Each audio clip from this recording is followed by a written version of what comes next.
Preciso contar isso para alguém antes que seja tarde demais. Trabalho como segurança noturno há 2 meses. E o que acontece aqui depois da meia-noite? Bem, vocês vão entender porque ninguém fica nesse emprego por muito tempo. Tudo começou quando vi o anúncio no jornal. Segurança noturno Shopping Bon Jovi, salário acima da média. O salário realmente chamou a atenção. Quase o dobro do que pagavam em outros lugares.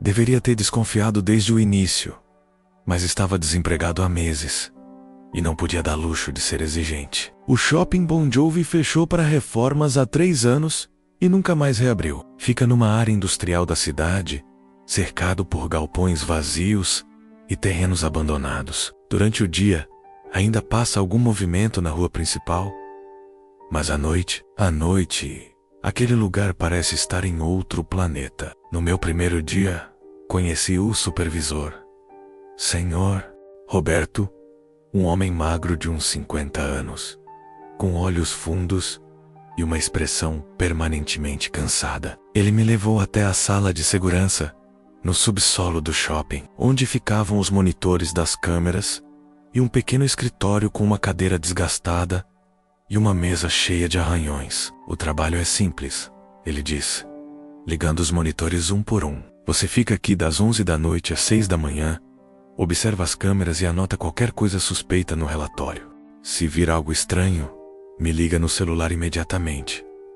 As câmeras mostravam corredores escuros, lojas vazias com as grades de metal baixadas e o pátio de alimentação coberto de pó. A iluminação de emergência criava sombras longas e distorcidas por todo lado. O lugar tinha aquele cheiro característico de umidade e mofo de prédios abandonados. Uma coisa importante, Sr. Roberto disse, me entregando um molho de chaves. Nunca, em hipótese alguma, saia desta sala entre meia-noite e 5 da manhã. Não importa o que você veja ou ouça. Entendeu? Achei a instrução estranha, mas concordei. Trabalho era trabalho. Ele foi embora às 11h30, me deixando sozinho com o zunido constante dos monitores e o silêncio pesado do shopping vazio. Os primeiros minutos foram tranquilos. Fiquei navegando no celular e checando as câmeras de vez em quando. Tudo normal. Então, exatamente à meia-noite, algo mudou. Estava olhando para o monitor da câmera 7, que mostrava o corredor principal do 2º andar, quando vi uma sombra passar rapidamente pela tela. Não foi uma pessoa menos.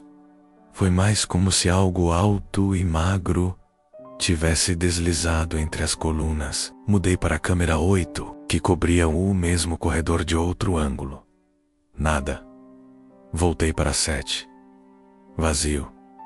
Senti um arrepio subir pela espinha. Comecei a alternar entre todas as câmeras, procurando qualquer sinal de movimento. Por alguns minutos, tudo permaneceu imóvel. Então ouvi. Era um som que vinha de cima, menos como se alguém estivesse arrastando algo pesado pelo piso do térreo. Um arrastar lento e deliberado, que ecoava pelo prédio inteiro e chegava até mim através do teto da sala de segurança. Olhei freneticamente para os monitores do térreo. Todas as câmeras mostravam corredores vazios, mas o som continuava. Arrastar. Pausa. Arrastar. Pausa. Foi quando percebi que o som estava ficando mais próximo. O som de arrastar continuou por mais 10 minutos, antes de parar, abruptamente. Meu coração estava disparado, e eu não conseguia parar de alternar entre as câmeras, procurando qualquer explicação para aquilo. Talvez fosse apenas a estrutura do prédio se acomodando, ou algum animal que tinha conseguido entrar. Foi quando abri a gaveta da mesa, procurando uma caneta para fazer anotações no relatório, e encontrei um pedaço de papel dobrado, escondido no fundo. Era uma folha amarelada, escrita à mão com letra trêmula. Regras para sobreviver. Não ignore isso. 1. Nunca saia da sala entre a meia-noite e as 5 da manhã. Nunca. 2. Se ouvir arrastar no teto, não olhe para cima. 3. A câmera 12 às vezes mostra coisas que não estão lá. Ignore. 4. Se as luzes piscarem 3 vezes seguidas, feche os olhos e conte até 15. 5. Ele imita vozes. Mesmo que pareça ser alguém pedindo ajuda, não saia. 6. O elevador nunca deve ser usado após a meia-noite. Se ouvir o sino, tape os ouvidos. 7. Se sentir que está sendo observado pela câmera 15, mude de posição na cadeira. 8. A porta da sala às vezes bate sozinha. Não abra para verificar. Boa sorte. Miguel é segurança. Senti um frio no estômago. Miguel devia ser o cara que trabalhou aqui antes de mim. Senhor Roberto tinha mencionado que ele não se adaptou ao serviço e pediu demissão depois de apenas 2 semanas. Dobrei o papel e o coloquei no bolso, tentando me convencer de que era só brincadeira de mau gosto. Mas uma parte de mim já sabia que não era. Por volta da 1 da manhã, comecei a perceber pequenas coisas estranhas. A câmera 12, que mostrava a antiga praça de alimentação, às vezes captava movimentos na periferia da imagem, menos sombras que se moviam quando não deveria haver nada lá. Exatamente como a regra número 3 dizia. Tentei ignorar, focando nas outras câmeras, mas era difícil não olhar. Era como se algo dentro de mim fosse compulsivamente atraído para aquela tela específica. Às 2h30, as luzes da sala de segurança piscaram. 1 vez, 2 vezes. Minha mão correu para o papel no bolso. Se as luzes piscarem 3 vezes seguidas, a terceira piscada nunca veio. Respirei fundo, mas meu alívio durou pouco. Foi quando ouvi a voz. Vinha do corredor lá fora, abafada pela porta da sala. Uma voz feminina, jovem, desesperada. Por favor, teme algum ei? Preciso de ajuda. Estou perdida. Levantei da cadeira instintivamente, já com a mão na maçaneta, quando a regra número 5 ecoou na minha mente. Ele imita vozes. Mesmo que pareça ser alguém pedindo ajuda, não saia. A voz continuava, cada vez mais desesperada. Eu sei que tem alguém aí, Bia Luz. Acessa. Por favor, só preciso usar um telefone. Minha mão tremeu na maçaneta. Aquela voz parecia tão real, tão humana. Como alguém poderia ter entrado no shopping? E se fosse realmente uma pessoa em perigo? Meu carro quebrou na estrada. Estou com medo. Por favor. A voz estava mais próxima agora, bem do lado de fora da porta. E então, algo que me gelou completamente.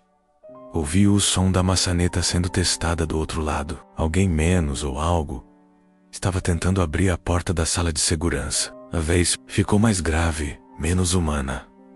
Eu sei que você está aí dentro.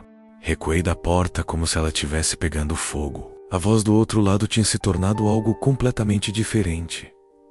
Não era mais feminina, nem masculina. Era como se várias vozes falassem ao mesmo tempo, criando um murmúrio distorcido e gutural. Abra a porta, a coisa sussurrou. Você sabe que quer abrir. Voltei para a cadeira, as pernas tremendo. Peguei o papel com as regras e reli cada linha, tentando me acalmar. A porta da sala de segurança era sólida, com uma fechadura robusta. Eu estava seguro ali dentro. O som da maçaneta sendo testada parou. O corredor ficou em silêncio. Olhei para os monitores, procurando algum sinal de movimento nas câmeras do subsolo, mas todas mostravam corredores vazios. Era como se a coisa tivesse simplesmente desaparecido. Por 1 hora, tudo ficou quieto. Comecei a relaxar, pensando que talvez tivesse passado o pior da noite. Foi um erro terrível. Às 4 da manhã, precisei ir ao banheiro. Era uma necessidade física que não conseguia mais ignorar. O banheiro ficava no final do corredor, a uns 20 metros da sala de segurança. Tecnicamente, ainda era antes das 5, horário que as regras diziam ser seguro. Olhei para o papel novamente. A regra número 1 era clara. Nunca saia da sala entre a meia-noite e as 5 da manhã. Mas eram 4 da manhã. E eu realmente precisava sair. Peguei as chaves e abri a porta devagar. O corredor estava escuro, iluminado apenas pelas luzes de emergência que criavam círculos vermelhos no chão a cada poucos metros. O ar estava mais frio que antes, e havia um cheiro estranho, menos como de carne deixada ao sol por dias. Caminhei rapidamente até o banheiro, fazendo o máximo de barulho possível com os passos para afugentar qualquer coisa que pudesse estar por ali. O banheiro era pequeno e apertado, com apenas uma lâmpada fluorescente, piscando irregularmente. Quando terminei e abri a porta para sair, ela estava lá, no final do corredor, entre mim e a sala de segurança. Havia uma figura alta e impossível. Devia ter pelo menos 2,5 metros de altura, mas estava curvada de uma forma que fazia doer os olhos de olhar. Os braços eram longos demais, pendendo até quase tocar o chão. E a cabeça não parecia estar na posição certa. Não conseguia ver detalhes no escuro, mas sabia que a coisa estava me observando. Podia sentir o peso daquele olhar como se fosse algo físico pressionando meu peito. Fiquei paralisado na porta do banheiro. A coisa não se movia, apenas permanecia ali, bloqueando meu caminho de volta. Os segundos se arrastavam como horas. Então ela inclinou a cabeça, menos um movimento abrupto e antinatural, e começou a andar na minha direção. Não andava como um humano. Parecia deslizar pelo chão, os braços longos balançando de um lado para o outro.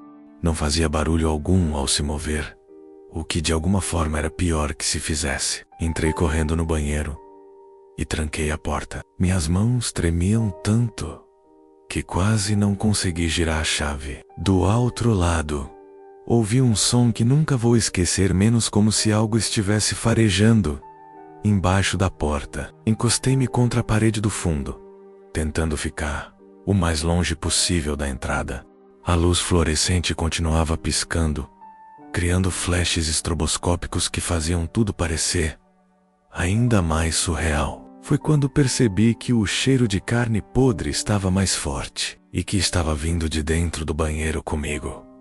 Olhei para cima. No teto, diretamente acima da minha cabeça, havia uma mancha escura e úmida que não estava lá antes. Enquanto eu observava, ela começou a se expandir, gotejando algo espesso e escuro no chão ao meu lado.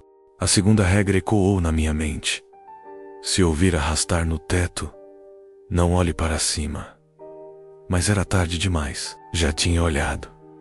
A mancha no teto começou a se mover. Não estava apenas se espalhando, estava se contorcendo, formando padrões que pareciam quase orgânicos, como veias pulsando sob a pele de alguma criatura gigantesca.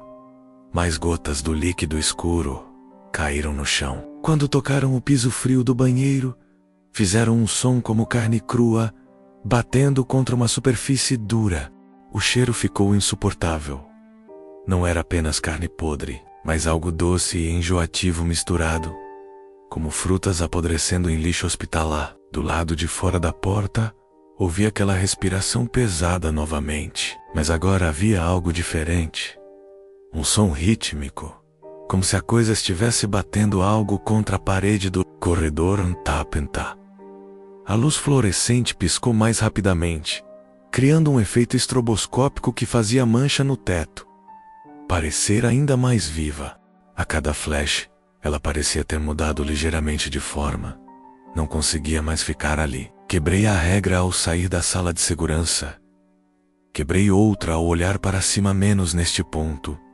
Seguir as regras perfeitamente já não era uma opção. Minha única chance era chegar de volta à sala antes que fosse tarde demais. Destranquei a porta devagar, tentando fazer o mínimo de barulho possível. O corredor estava em silêncio absoluto. A figura alta havia desaparecido. Saí do banheiro e comecei a caminhar na direção da sala de segurança, colado na parede, tentando me manter nas sombras entre as luzes de emergência. Cada passo ecoava no corredor vazio, por mais que tentasse caminhar silenciosamente. Estava a meio caminho quando ouvi. Era o som de arrastar que tinha escutado no primeiro dia, mas muito mais próximo. Vinha do Shima, no teto diretamente sobre minha cabeça, seguindo meu movimento. A cada passo que eu dava, ouvia o som se movendo junto comigo. Arrastar passa, arrastar pausa, Lembrei da segunda regra. Se ouvir arrastar no teto, não olhe para cima. Desta vez, mantive os olhos fixos no chão, focando apenas em chegar à sala de segurança. O som parou. Olhei para frente e vi que a porta da sala de segurança estava aberta. Tinha certeza absoluta de que a havia fechado quando saí. A luz dos monitores vazava para o corredor, criando um retângulo amarelado no chão escuro. Hesitei. Poderia ser uma armadilha, mas também poderia ser minha única salvação. Comecei a correr. No momento em que meus pés tocaram o chão com mais força, o inferno se abriu ao meu redor. O som no teto explodiu em uma cacofonia de arranhões, batidas e o que só posso descrever como gritos abafados. As luzes de emergência começaram a piscar descontroladamente, criando flashes de luz vermelha que transformavam o corredor num pesadelo estroboscópico. Algo caiu do teto atrás de mim com um baque úmido. Não olhei para trás. Continuei correndo, focado apenas na luz da sala de segurança à frente. Podia ouvir aquela coisa me seguindo? Não eram passos, mas um som como se algo pesado e molhado estivesse sendo arrastado pelo chão a uma velocidade impossível. Cheguei à porta e me joguei para dentro, batendo-a atrás de mim e girando a fechadura. Minha respiração estava tão pesada que doía o peito. Encostei as costas na porta e deslizei até o chão. Foi quando percebi que algo estava errado com a sala. Os monitores mostravam as mesmas câmeras de sempre, mas agora todas elas exibiam a mesma imagem. Eu mesmo, sentado no chão, com as costas contra a porta, ofegante e em pânico. Todas as 20 câmeras mostravam a sala de segurança. Todas mostravam eu levantei devagar, sem tirar os olhos das telas. Nas imagens, minha versão nos monitores também estava se levantando, em perfeita sincronia. Então percebi algo que fez meu sangue gelar. Em uma das telas menos a câmera 15, havia algo atrás da minha imagem. Uma sombra alta e distorcida, de pé bem atrás de onde eu estava. Virei-me lentamente. Não havia nada atrás de mim, mas quando olhei de volta para o monitor, a sombra estava mais próxima da minha imagem na tela. A regra número 7 veio à mente. Se sentir que está sendo observado pela câmera 15, mude de posição na cadeira. Mas já era tarde demais para seguir as regras. Movi-me para longe da câmera 15. Mas a sombra nas telas me seguiu. Não importava onde eu ficasse na sala menos ela. Sempre estava ali, logo atrás da minha imagem, crescendo a cada segundo que passava. Olhei para o relógio digital, no canto do monitor principal. 4h47 da manhã. Ainda tinha mais de 1 hora, até o amanhecer. Até às 6, quando o Sr. Roberto chegaria, e este pesadelo terminaria. As batidas na porta começaram novamente. Primeiro suaves, quase gentis, como se alguém estivesse apenas tentando chamar atenção. Depois ficaram mais fortes, mais insistentes. A porta inteira vibrava com cada impacto. Bam, bam, bam. Deixa eu entrar. A voz sussurrou do outro lado. Não era mais a imitação de antes. Agora, era claramente a minha própria voz. Você não pode ficar aí para sempre. Cobri os ouvidos, mas o som penetrava mesmo assim. Era como se a voz estivesse sendo transmitida diretamente para dentro da minha cabeça. Nos monitores, minha imagem começou a se mover independentemente. Vi a mim mesmo nas telas caminhando pela sala, verificando os equipamentos, sentando na cadeira menos, tudo enquanto eu estava parado no canto oposto, observando com horror. 5h12 da manhã. As batidas pararam abruptamente. O silêncio que se seguiu foi pior que qualquer barulho. Era um silêncio pesado, expectante, como se algo estivesse se preparando para um ataque final. Foi quando todos os monitores piscaram ao mesmo tempo e mudaram. Agora, eles não mostravam mais as câmeras de segurança do shopping. Mostravam outros lugares. Salas que eu nunca tinha visto antes, mas que pareciam familiares de alguma forma perturbadora. Algumas eram escritórios abandonados, outras pareciam apartamentos vazios, e em cada uma delas havia uma cadeira posicionada bem no centro, de frente para uma câmera. E em algumas dessas cadeiras havia pessoas sentadas, homens de diferentes idades, todos usando o mesmo uniforme de segurança que eu vestia, todos com a mesma expressão de terror absoluto no rosto. Todos claramente mortos há muito tempo. 5h34 da manhã. Compreendi com horror crescente que este não era um trabalho normal de segurança. Era uma armadilha. O shopping, as regras, Sr. Roberto, tudo fazia parte de algo maior e mais sinistro. As imagens nos monitores começaram a mudar mais rapidamente, mostrando dezenas, talvez centenas, de salas similares, todas com cadeiras, todas com seguranças. Alguns pareciam ter morrido recentemente, outros estavam apenas ossos em uniformes deteriorados. Olhei para a cadeira atrás de mim, menos a mesma cadeira onde tinha passado as últimas noites. Por quantos outros ela tinha servido de último assento? 5h51 da manhã. A porta parou de tremer. Os monitores voltaram a mostrar as câmeras normais do shopping. Tudo parecia ter voltado ao normal. Mas eu sabia que era apenas uma pausa, uma calma, antes da tempestade final. Às 6 horas da manhã chegou como uma salvação. Ouvi passos no corredor, passos normais, humanos. A chave girou na fechadura e Sr. Roberto entrou, com o mesmo sorriso forçado de sempre. Como foi a noite? Ele perguntou, como se nada tivesse acontecido. Não consegui responder imediatamente. Estava em choque, tentando processar tudo o que tinha vivido. Tranquila, menti. Menti finalmente. Menti. Ótimo. Mesma hora amanhã. Devia ter dito não. Devia ter saído correndo dali e nunca mais voltado. Mas algo na forma como ele olhou para mim algo nos olhos dele, me fez perceber que eu não tinha escolha. Claro, ouvi minha própria voz responder.